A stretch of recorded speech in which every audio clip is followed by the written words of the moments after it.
Tina and Ron Meyer are Megan's parents. Mr. and Mrs. Meyer, good morning to both of you, and our condolences to you. Good morning. It's been almost a year since Megan's death, and now you're coming forward to speak out about this. Why come forward now? Well, we had, after Megan had passed away, it was about 5 weeks until we found out that it was not just the boy, it was actually a family. We had hired attorneys, and then the attorneys had suggested that we keep it quiet. The FBI did an investigation, and they'd suggested we keep it quiet also. During that investigation, obviously we were hopeful that something was going to be done criminally, and that took a while. Once everything was exhausted on that side, and they came to us and said, listen, there's nothing that we can do. It doesn't fit into any law. We just were devastated. And from that point, just kind of needed to take a little bit of a break. I'll go back into some of the details in a second, Mr. Meyer, but does it seem as if you've exhausted any legal remedy for this? I mean, we heard about possibly a new federal law that covers harassment online. Is this situation, does this not fall under that law? We're hopeful for that. We're still continuing on with the fight on the criminal and on the civil side as of right now, as we speak. You two are parents who, as we heard in the piece, did from time to time monitor Megan's communications online. So can you explain to other parents who are watching how this might have gotten out of hand, how this may have developed so quickly?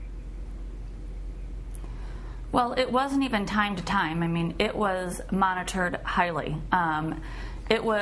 Megan was not allowed to get online. We had the password. Megan couldn't even sign on without us. We had to be in the room.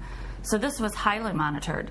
The only thing that we can suggest is that parents just take a closer look at what their kids are doing, and kids take a step and look at what they're doing also. I mean, it is very scary. I mean, we were fighting against adults. Well, Mrs. Meyer, let me go back to that. If you were monitoring her communications then, as you say, on a daily basis, what were you saying to her when she first started to communicate with this young man, Josh, that she thought was just a nice guy expressing interest in her? Did you warn her about getting her hopes up, or that she might be let down by this young man she'd never met? Oh, absolutely. I mean, that was always the talk of, Megan, come on, we don't even know this person, let's not get too excited. And she would say, oh, Mom, you don't understand, And, so I did talk to her daily about that. But, again, children at this age, they don't think that. And there's something, Mr. Meyer, that somewhat haunts me as I read the script here and read the information, that when it comes right down to it, Megan died never knowing that this young man didn't exist. Absolutely. Yes, she still believes that it was Josh Evans. I mean, as we said, we didn't find that out till about 6 weeks later, that it was the parents down the street from our house.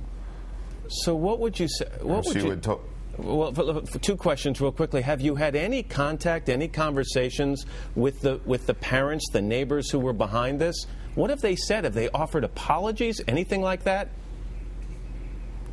They've absolutely offered no apologies. They've sent us a letter in the mail, basically saying that they might feel a little bit of responsibility, but they don't feel no guilt or remorse or anything for what they did. And Mrs. Meyer, what? I ran into her. Go ahead. Sorry, go ahead.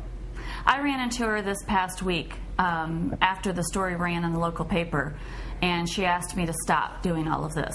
And I told her that we would not stop, that we were going to continue for justice for Megan, because they knew what they did. So is there one piece of advice you can offer to other parents?